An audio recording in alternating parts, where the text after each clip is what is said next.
Hello everybody, today we're going to be looking at Legend of the Five Rings. This is a role-playing in the Emerald Empire. So this is a game by John Wick, and we have a really cool setting, and that's still going fairly strong today. So Legend of the Five Rings came out in the late 90s, and there's a lot in this book that me and my friends enjoyed the heck out of. Kind of like the Japanese setting. It's kind of a strange Asia that has multiple clans that are all run by the Jade Emperor. Lots of cool clans doing cool things. You know, they tell you like how the economy works, how society works. There's little tips and stuff like that on the side for the layout. I really enjoyed playing it the few times we played this one.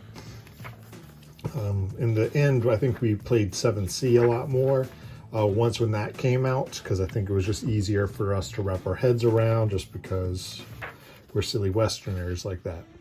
But overall, this was a really cool setting. They talk about tea ceremonies, samurai combat, mass combat, magic. And then, what is it? Now we finally get to the laminated pages here.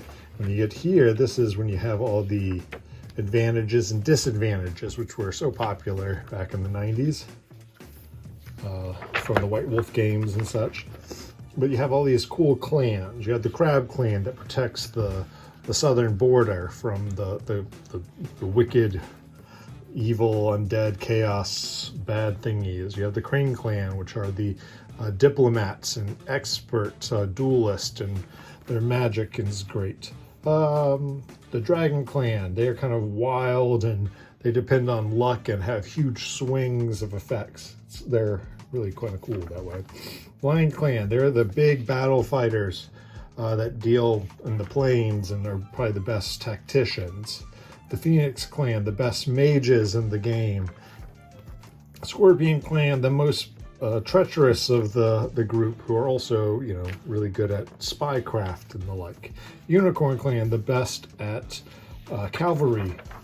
Just like, it's just fun. You have all these really cool things here, and the system.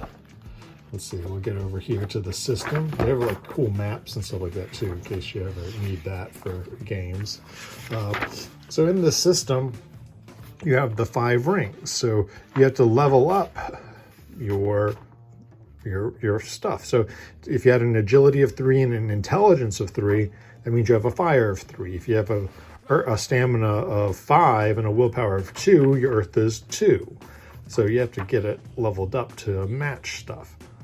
That's how many dice you keep. So you roll a group of, a pool of D10s, and whatever your ring is, that's how many dice you keep.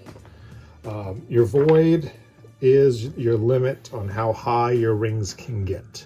So if you have a void of 3, that 3 is the highest you can get. If you had a void of 2, no matter how high your stats are, it's only a 2.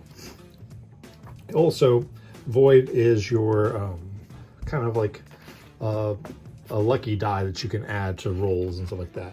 Overall, this was just a fun game. If you like Asian combat, or like Japanese, particularly pseudo-Asian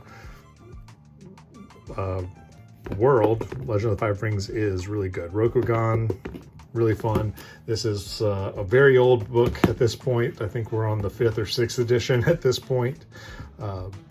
So yeah, I don't know if you need to get the old one here, because the new one has so much cool material and stuff like that. So I would suggest looking into Legend of the Five Rings if that sounds like something you would like.